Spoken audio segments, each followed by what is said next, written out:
أعوذ بالله من الشيطان الرجيم. بسم الله الرحمن الرحيم. قل إنني هداني ربه إلى صراط مستقيم دينا قيما ملة إبراهيم حنيفا وما كان من المشركين. قل إن صلاتي ونسكي ومحياي ومماتي لله رب العالمين لا شريك له وبذلك أمرت وأنا أول المسلمين.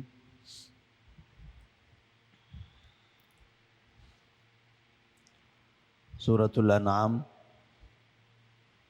آیت نمبر 161، 162 اور 163۔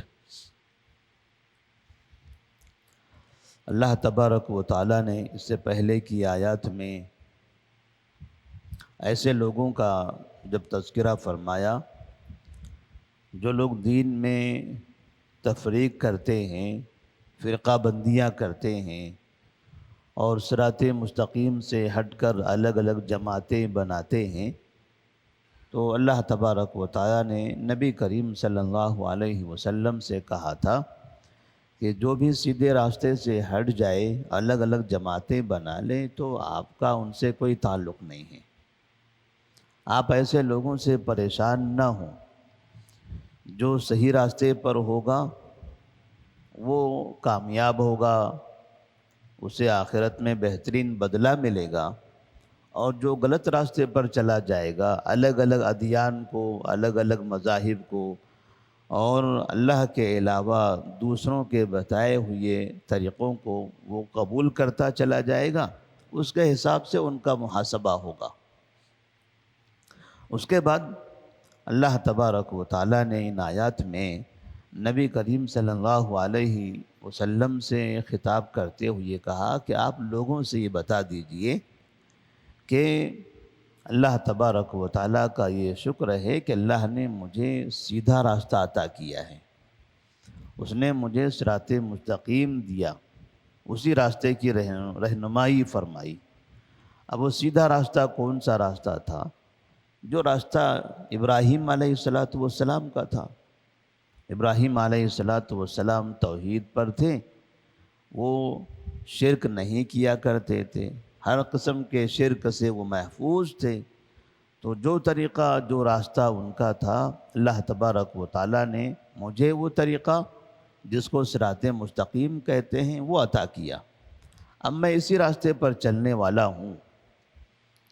اس راستے کے علاوہ دوسرے جتنے بھی راستے ہیں وہ تمام کے تمام راستے باطل ہیں، شیطان کی طرف سے ہیں، لہذا لوگوں کو ان راستوں سے اجتناب کرنا چاہیے۔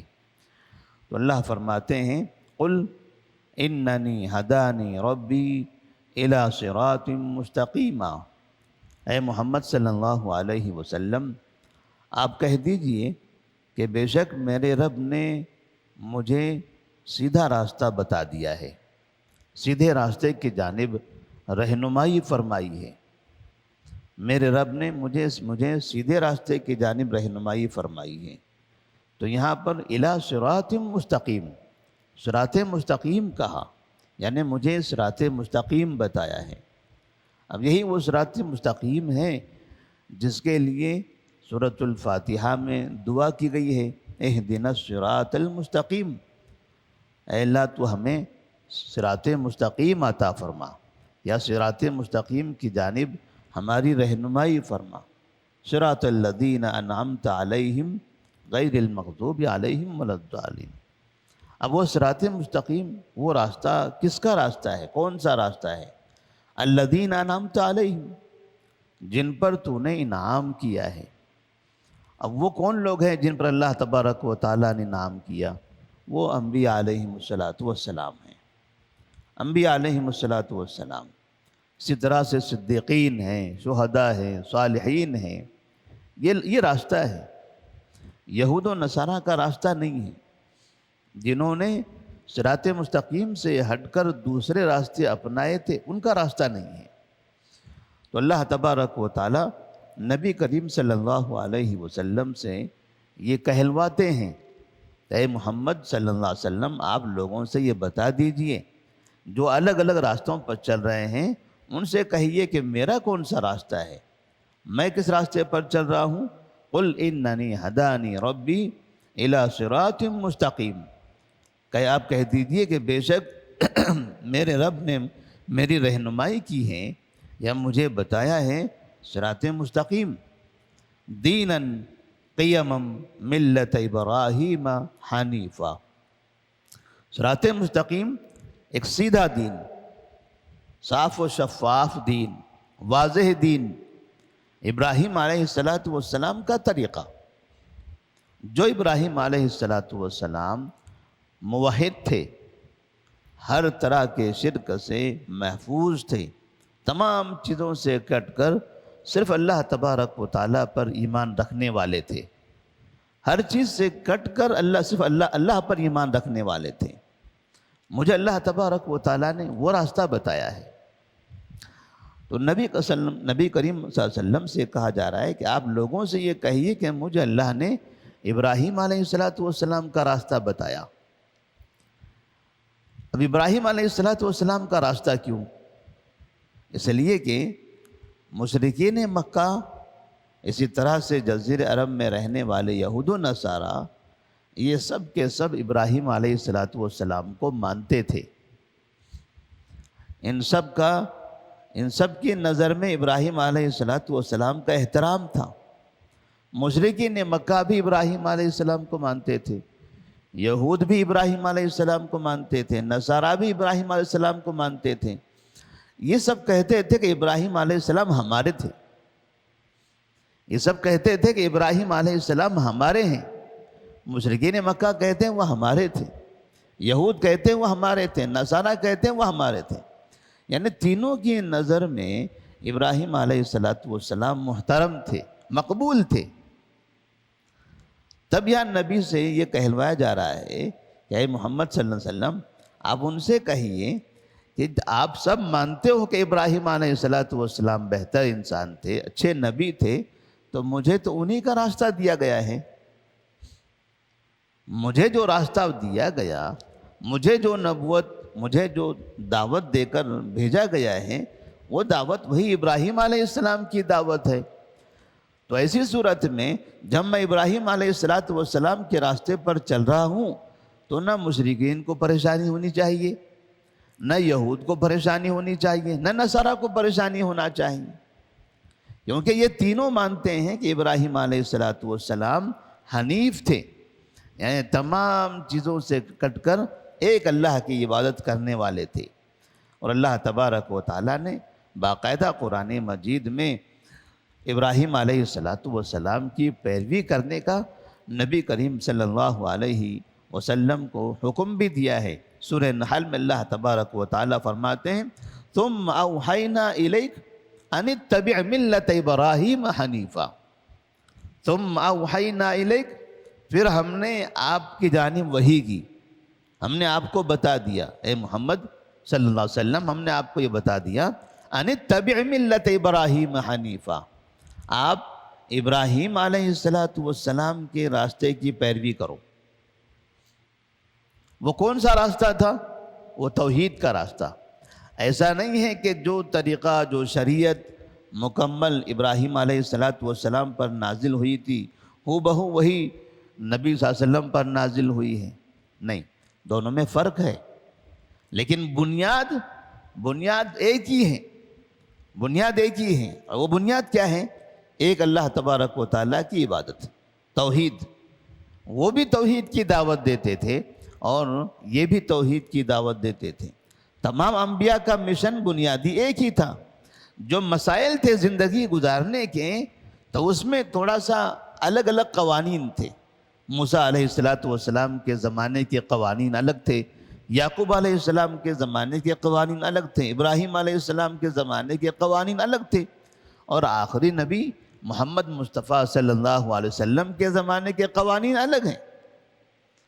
قوانین میں تھوڑا فرق ہو سکتا ہے، لیکن بنیاد میں کوئی فرق نہیں ہے۔ تمام انبیاء سے ایک ہی بات کہی گئی تھی، عبد اللہ، اللہ تبارک و تعالیٰ کی عبادت کرو، اور اسی کی انہیں تعلیم بھی دینا تھی۔ تو تمام کے تمام بنیادی طور پر عقید توحید کی دعوت دینے والے تھے۔ اور ابراہیم علیہ السلام چونکہ ان کا واقعہ، ان کی جو زندگی تھی ابتدائی، وہ عراق میں گزری ہے، لہٰذا عراق والے ان کو اچھی طرح سے جانتے ہیں۔ وہیں پر ان کو آگ میں جلایا گیا تھا، جو آگ بھڑکائی گئی، اور چونکہ وہ توحید کی دعوت دے رہے تھے تو بت پرستوں نے، وہاں کی قوم نے، وہاں کے بادشاہ نے، سب نے مل کر ابراہیم علیہ السلام کو آگ کے حوالے کر دیا۔ تو جو قوم کسی انسان کو زندہ آگ کے حوالے کرے اجتماعی شکل میں، ظاہر سے بات ہے اس قوم میں اس شخص کا چرچا ہوگا کہ ہم نے وہ کون سا انسان تھا جس کو آگ کے حوالے کیا تھا اور وہ محفوظ ہو کر چلا گیا۔ ہم نے تو آگ بڑی خطرناک قسم کی بھڑکائی تھی، ہمارا یہ اندازہ تھا کہ وہ جل کر خاک ہو جائے گا، لیکن اسے ذرہ برابر نقصان نہیں ہوا۔ تو ظاہر سے بات ہے اس قوم کے درمیان میں اس آدمی کا چرچا ہوگا، اس کا احساس ہوگا کہ وہ فلاں اور فلاں تھا، اس کی یاد ہوگی۔ وہ لوگ اپنی نسلوں میں اس آدمی کے بارے میں بتاتے رہیں گے کہ ایک یہاں فلاں ابراہیم نام کا ایک شخص تھا، اس کو ہم نے زندہ آگ میں جلانے کی کوشش کی، وہ بچ کے چلا گیا۔ تو عراق میں بھی ان کا چرچا رہا، عراق والے ان کو جانتے تھے۔ اسی طرح سے ملک شام میں بھی ابراہیم علیہ السلام رہے ہیں، اور ملک شام میں بلکہ آخری زندگی وہیں گزاری ہے، وہیں پر ان کا انتقال بھی ہوا ہے۔ مصر میں بھی وہ گئے ہوئے ہیں، مصر کے بادشاہ سے ان کی ملاقات ہوئی ہے، اور حاجر علیہ السلام جو ابراہیم علیہ السلام کی دوسری بیوی ہے، وہ مصر کے بادشاہ کی بیٹی ہے۔ مصر کے بادشاہ نے اپنی بیٹی انہیں تحفے میں دی تھی، ان کی بیوی کو ایک خادمہ کے طور پر۔ اور پھر مکے والے، جزیرہ عرب والے بھی ان کو جانتے ہیں، کیونکہ جزیرہ عرب میں جو مکہ کی آبادی شروع ہوئی وہ ابراہیم علیہ السلام کے بیٹے اسماعیل علیہ السلام سے۔ زمزم انہیں کی خاطر نکلا تھا، اور یہاں جو کعبہ ہے وہ ابراہیم اور اسماعیل ان دونوں نے مل کر بنایا تھا۔ اور یہاں کی جو نسل ہے قریش، وہ اسماعیل علیہ السلام سے بنتی ہے۔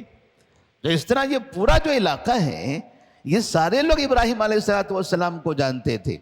اور ملک یمن والے، ان کا بھی ابراہیم علیہ السلام سے گہرا رشتہ تھا، اس لیے کہ یمن سے جو قبیلہ جرہم آیا تھا، جو یہاں اس وقت جب کہ مکہ میں زمزم جاری ہو گیا تھا، تو صرف اسماعیل علیہ السلام تھے اور حاجرہ علیہ السلام تھی، صرف دو لوگ تھے وہاں پر۔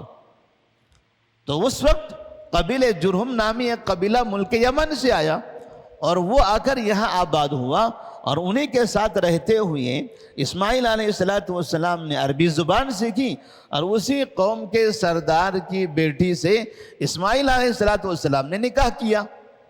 تو اس طرح سے ملک یمن کے لوگ گویا کہ وہاں وہ اسماعیل علیہ السلام کا سسرال ہوا، ان کے داماد ہوئے اسماعیل علیہ السلام۔ تو بھلا وہ کیوں نہ پہچانے ان کو کہ ان کے داماد کی یہ والد ہیں؟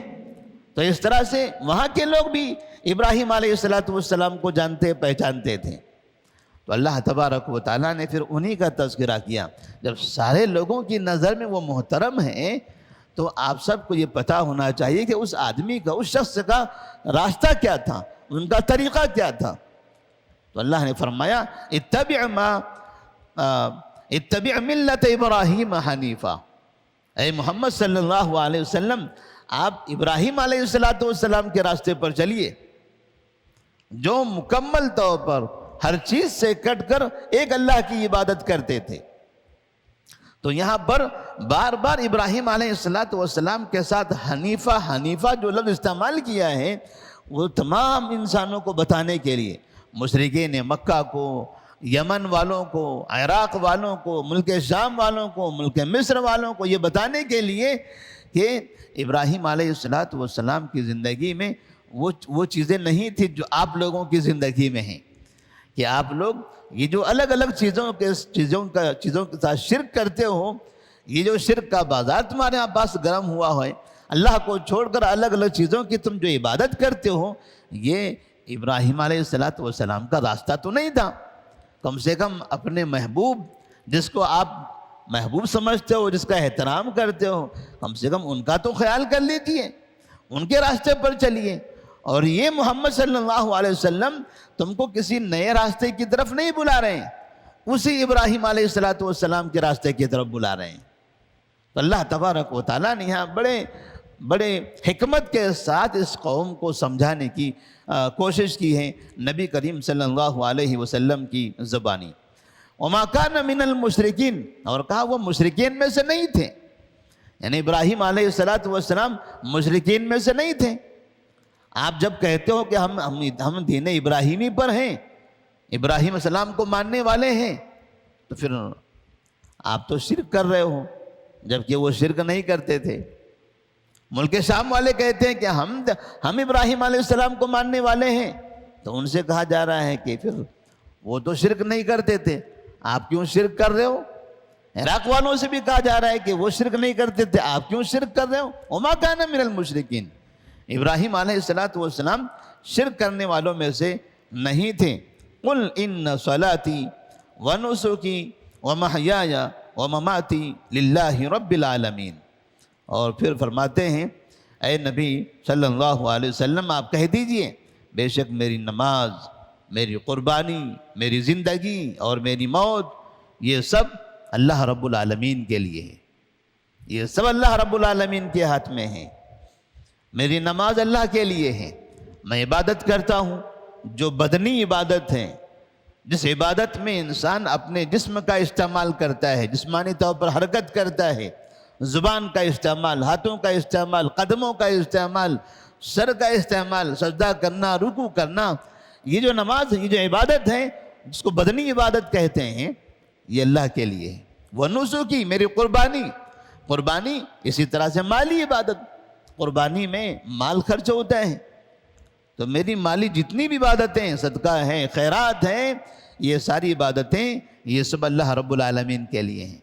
تو بدنی عبادتیں بھی اللہ کے لیے، مالی عبادتیں بھی اللہ کے لیے، اور محیای و مماتی، اور میری زندگی، یعنی زندگی ابتدا سے لے کر انتہا تک، میری زندگی مجھے کیسے گزارنی ہے، جوانی کیسے گزارنی ہے، بڑھاپا کیسے گزارنا ہے، صبح کیسے گزارنی ہے، شام کیسے گزارنا ہے، سفر کیسے کرنا ہے، اپنے شہر میں کیسے رہنا ہے، انسانوں کے ساتھ کیسے تعلقات، زندگی میں جتنی چیزیں آتی ہیں یہ سب کے سب اسی کے حکم کے مطابق ہوگی، یعنی زندگی میں اللہ کی مرضی کے مطابق گزرے گی۔ میری زندگی ہے میں اپنی مرضی کے مطابق گزاروں، ایسا نہیں ہو سکتا۔ نبی سے کہلوایا جا رہا ہے کہ اے محمد صلی اللہ علیہ وسلم اتنی بڑی شخصیت ہونے کے باوجود آپ اپنے بارے میں بتا دیجئے کہ آپ کی زندگی اللہ رب العالمین کے طریقے کے مطابق ہوگی، اس کی مرضی کے حساب سے ہوگی۔ جب نبی کی زندگی اللہ کی مرضی کے مطابق ہوگی تو نبی کے علاوہ کی زندگی اللہ کی مرضی کے مطابق کیوں نہ ہو؟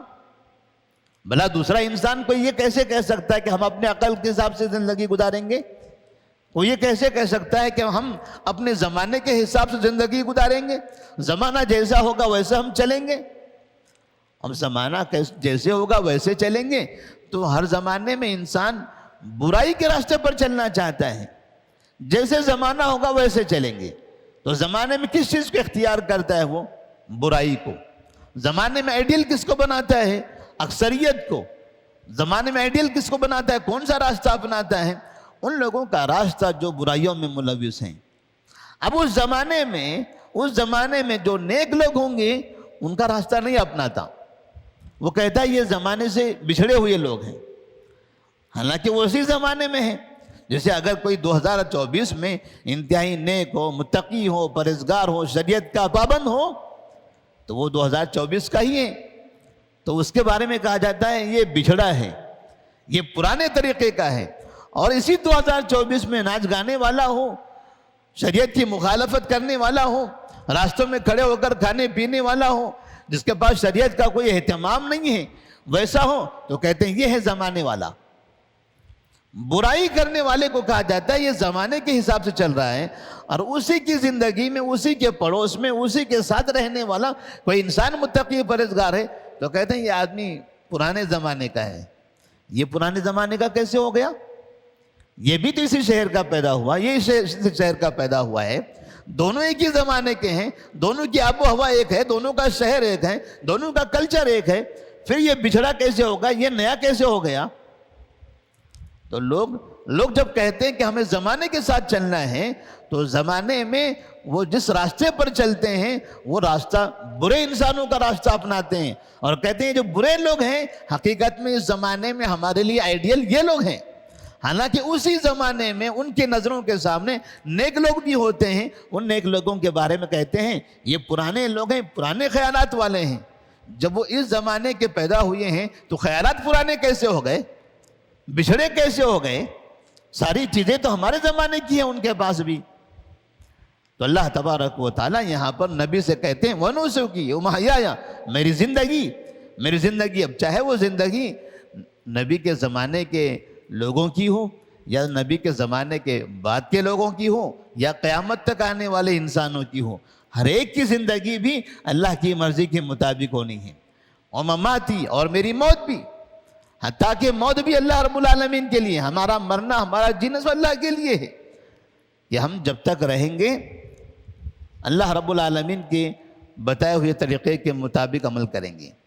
جب ہمارا خاتمہ ہوگا تو ہماری موت بھی کلمہ توحید پر ہونا چاہیے، موت سے پہلے بھی ہمارا وہی حال رہے گا۔ للہ رب العالمین لا شریک لہ، لا شریک لہ، اس کا کوئی شریک نہیں ہے، نہ زندگی میں اس کا کوئی شریک ہے، نہ موت میں اس کا کوئی شریک ہے، نہ ہماری قربانیوں میں ان کا کوئی شریک ہے، نہ ہماری بدنی عبادت نماز میں ان کا کوئی شریک ہے، عبادتوں میں بھی اس کا کوئی شریک نہیں۔ لہٰذا جتنی عبادتیں ہوں گی سب اللہ رب العالمین کے لیے ہم کریں گے، اللہ کے علاوہ کسی اور کے سامنے جھکنا نہیں ہے، رب کے علاوہ کسی اور کے نام پہ قربانی کرنا نہیں ہے۔ وَبِذَلِكَ أُمِرْتُ، اور مجھے اسی کا حکم دیا گیا ہے، نبی فرماتے ہیں مجھے اسی کا حکم دیا گیا ہے۔ وَأَنَا أَوَّلُ الْمُسْلِمِينَ، اور میں پہلا مسلمان ہوں، میں پہلا مسلمان ہوں، یعنی اپنی زندگی کے حساب سے، اس لیے کہ تقریباً تمام انبیاء اپنی قوم میں پہلے مسلمان ہوتے ہیں، ان کی قوم کے تمام لوگ جب مشرک بن چکے ہوتے ہیں تو وہاں پر اللہ تبارک و تعالیٰ کسی نبی کو مبعوث کرتا ہے، اور وہ نبی پہلے مسلمان ہوتے ہیں، ان کے بعد پھر دوسرے لوگ اسلام قبول کرتے ہیں۔ جیسے نبی کریم صلی اللہ علیہ وسلم مکہ میں مبعوث ہوئے تو اس وقت مکہ مکرمہ میں تمام کے تمام لوگ شرک پر تھے، آپ پر وحی نازل ہوئی اقرأ بسم ربک الذی خلق، وہاں سے آپ آئے اور پھر آپ نے خدیجہ رضی اللہ تعالیٰ عنہ کو بتایا، انہوں نے اسلام قبول کر لیا، ابوبکر صدیق رضی اللہ تعالیٰ عنہ کو بتایا، انہوں نے اسلام قبول کر لیا، علی رضی اللہ تعالیٰ عنہ کو بتایا، انہوں نے اسلام قبول کر دیا، زید بن حارثہ رضی اللہ تعالیٰ عنہ کو بتایا، انہوں نے اسلام قبول کیا۔ ایسے آہستہ آہستہ پھر اسلام قبول کرنے والوں کی تعداد میں اضافہ ہو گیا۔ شروعات کہاں سے ہوئی؟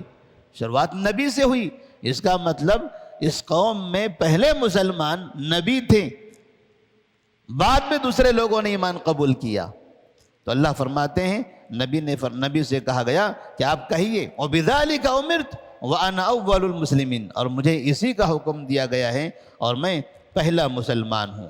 تو اس طرح سے انبیاء علیہم السلام سب کے سب مسلمان تھے، اور سب کو اسلام قبول کرنے کا، اسلام پر عمل کرنے کا حکم دیا گیا تھا۔ جیسا کہ ابراہیم علیہ السلام سے کہا گیا تھا، اللہ تبارک و تعالیٰ نے فرمایا اسلم، قال اسلمت لرب العالمین، اسلمت لرب العالمین، اسلام قبول کرو۔ انہوں نے کہا کہ میں اللہ رب العالمین کے اسلام قبول کرتا ہوں۔ یعنی اسلام کا مطلب یہ ہوا کہ اپنی زندگی، اپنی موت، اپنی قربانی، اپنی عبادت، یہ سب کے سب اللہ کے حوالے کر دینا، یہ سب اللہ رب العالمین کے لیے ہے۔ تو اس طرح سے تمام انبیاء علیہم السلام کو اسی بات کی تعلیم دی گئی تھی، اور ہمیں بھی اس بات کی تعلیم دی جا رہی ہے کہ جو آپ کے نبی کا حکم تھا، جو آپ کے نبی کا عمل تھا، آپ کو اسی راستے پر چلنا ہے۔ تو اللہ تبارک و تعالیٰ سے دعا ہے کہ اللہ تبارک و تعالیٰ ہم تمام کو صراط مستقیم پر چلنے کی توفیق عطا فرمائے، توحید پر قائم رکھے، شرک سے ہم سب کی حفاظت فرمائے، ہماری عبادتیں، ہماری قربانیاں، ہماری زندگی اور موت یہ سب اللہ رب العالمین کے نام پر ہوں اور اسی کے لیے ہم زندگی گزاریں۔ السلام علیکم ورحمۃ اللہ وبرکاتہ۔